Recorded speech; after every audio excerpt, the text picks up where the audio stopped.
Welcome to A1 TV Telugu news bulletin లో details చూద్దాం. మాజీ ఎమ్మెల్యే గంప గోవర్ధన్ బీఆర్ఎస్ జిల్లా అధ్యక్షుడు ఎంకే మజిబ్బోదిన్ మీడియా సమావేశంలో తెలిపినది బీఆర్ఎస్ పార్టీ ఎమ్మెల్సీ కవితను పార్టీ అధ్యక్షుడు కేసీఆర్ సస్పెండ్ చేసినందుకు పార్టీ స్వాగతిస్తున్నది. పార్టీకి వ్యతిరేకంగా గత కొంతకాలంగా నిర్వహించిన కార్యకలాపాల కారణంగా ఈ చర్య తీసుకున్నట్లు చెప్పారు. పార్టీకి లోబడి పనిచేసే వారే ముఖ్యులు అని, ఎవరైనా పార్టీకి వ్యతిరేకంగా ఉంటే వారిని కూడా సస్పెండ్ చేయడం జరుగుతుందని స్పష్టం చేశారు. కేసీఆర్ గారు పార్టీ అధినేత సస్పెండ్ చేయడాన్ని మేము స్వాగతిస్తా ఉన్నాం. పార్టీ అంటే ఏ ఒక్కరో కాదు, 60 లక్షల కార్యకర్తలు ఉన్నటువంటి కుటుంబం టీఆర్ఎస్ పార్టీ.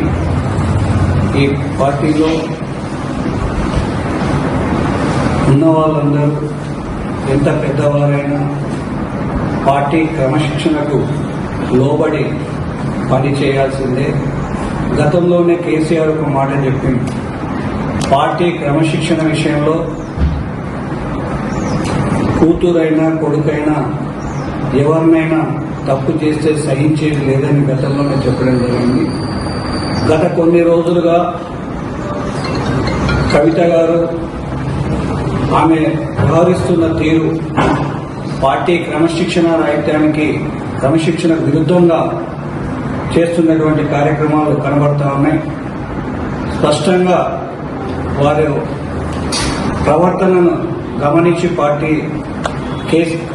అధినేత కేసీఆర్ గారు ఈరోజు పార్టీ నుంచి సస్పెండ్ చేయడం జరిగింది.